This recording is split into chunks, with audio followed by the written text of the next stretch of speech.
Kenosis, a devotional for the seasons of Advent and Christmas, produced by Northside Church. Tuesday, December 5th, Christ, the image of God. Our scripture passage today comes from Luke chapter 1, verses 24 through 25. After those days, his wife Elizabeth conceived, and for 5 months she remained in seclusion. She said, "This is what the Lord has done for me in this time, when he looked favorably on me and took away the disgrace I have endured among my people."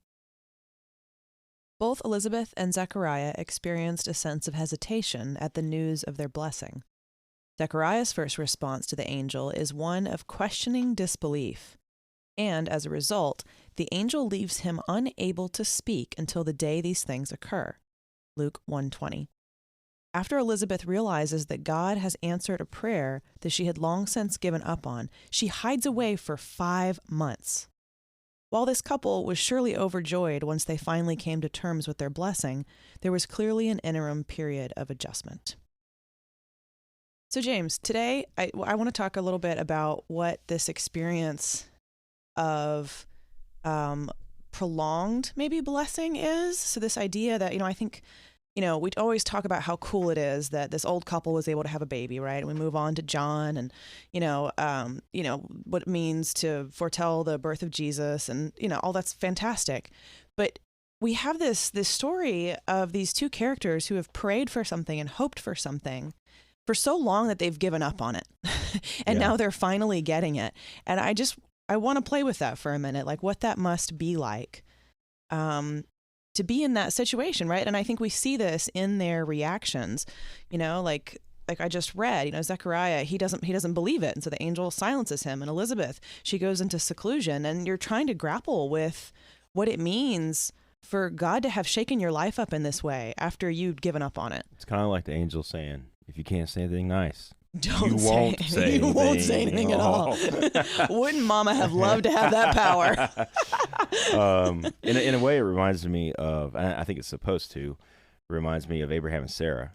Yeah. And the fact that they are, 75 and 65 when they are promised to have many descendants. And it's another 25 years before anything happens. So I don't know how long Zechariah and Elizabeth were praying and hoping and wishing for a child, but probably not, 2.5 decades. So in a sense, we're seeing here a pattern again, a pattern of God's activity, and that's something that I like to stress a lot because God doesn't act randomly. There's always a pattern to what's going on here. So we're seeing here in the story of Elizabeth and Zechariah the same kind of pattern of a promise, but then a time of waiting, a time of persistence, Yeah. And I don't know, there's not really a promise here, I guess. I don't know that Zechariah and Elizabeth had a promise of a child, but they did have a hope. Mm-hmm. And that hope was heard and granted here in the story, or in the birth of John, who would become John the Baptist. I was talking to someone just the other day about God's patterns, just like what what you just mentioned. And so, and this person said to me, whenever I see a pattern like this, I always ask God, well, what are you trying to do here? What is happening here? So maybe that's the question, is what can God do for us or with us in this experience of waiting? But also, it's not just waiting, because I think, Advent in general, we talk about waiting a lot, but specifically for Elizabeth and Zechariah, or Abraham and Sarah, waiting for God to fulfill something, and it gets to the point where it feels like God is not going to do that. Yeah. And then when it actually does happen, what does that look like? Yeah. Right. So you're grappling with trying to get over disappointment. And I guess I imagine it as when you actually get that gift, you don't have the same reaction as if it had come when you were hoping for it. Right. Right. You have to deal with loss, grief. You went through all that stuff anyways, and now it's like the corner a little bit. Yeah. And now God's like, no, wait, go back. Right. So what is that God gives us in that? What's that? What is there? There's some sense in which, this is not true for Elizabeth and Zechariah. Maybe, I mean, they might have wrestled with this, but like, there's a point in which you want something, you hope for something good, something Mm-hmm. that seems like it fits within the normal pattern of a human life, and And then when it doesn't happen, you almost get to the point where you don't want it anymore. Right. Like you've settled with it, Yeah. and you've moved on, and now you're doing other things, right? Uh-huh. And so what do you do when that thing that you really wanted shows up, and now you're like, I don't really want this anymore. Like, I'm not ready for this anymore, or I'm beyond being able to do this the way that I thought I could. And in a lot of ways, that's what happens here. You know, that their hope is fulfilled. They do receive a child, but you got to think, like, Zechariah probably wanted a son. He probably wanted a son that would also become a priest. Mm-hmm. You know, that would follow in the tradition of the family. He got a wild man instead. And he got this, like, I mean, I can just imagine the dynamics. Now, Zechariah is told up front what his boy is going to be and the mission that he has. But, you know, that dynamic between parents and children, where parents have expectation for their children, sometimes to follow in their footsteps, sometimes to go beyond those footsteps. You got to imagine that when John, like, comes home from, you know, where I'd imagine like some kind of like Hebrew school, and he's like, Dad, I'm going out into the wilderness, and I just bought these new clothes. This camel hair looks really good on me. I found these clothes, right? Doesn't it look great? And Zechariah's like, oh, John, this is what are you doing? Temple priest I was hoping for. So it's something completely different. So even in a sense, there's almost like it's like a joke being played on them, but like in a good way. I don't mean this like God's not making fun of them, but there's a sense in which like what they hoped for is not what they received, but they received what they hoped for, but in a entirely different way. It was late, and it was radically different than what they thought they were going to receive, and yet still, because they're able to recognize that and recognize God's work in this, they still receive it as a blessing. Yeah. And that really gets back to the theme of the entire devotional, in the sense of they had to empty themselves of their own expectation, of their own timeline. They had to empty control. Yeah. Right. They had to empty their will and take on God's will here, because only God's will could make this happen. And if they're not willing to do that, then number one, maybe it doesn't happen at all.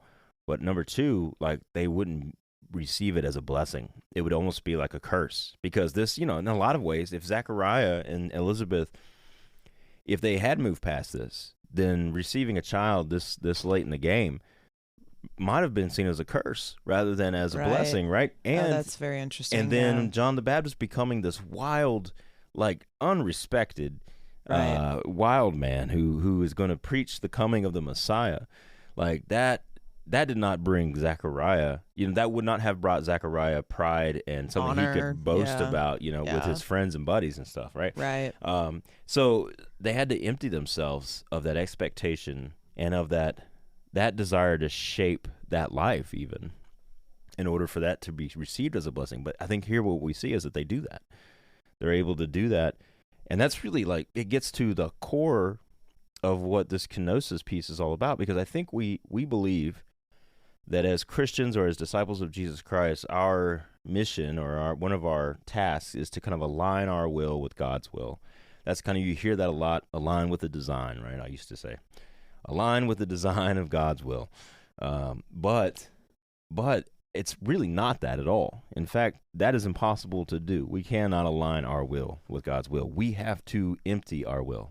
We have to die. Like, our will has to die and God's will has to take its place.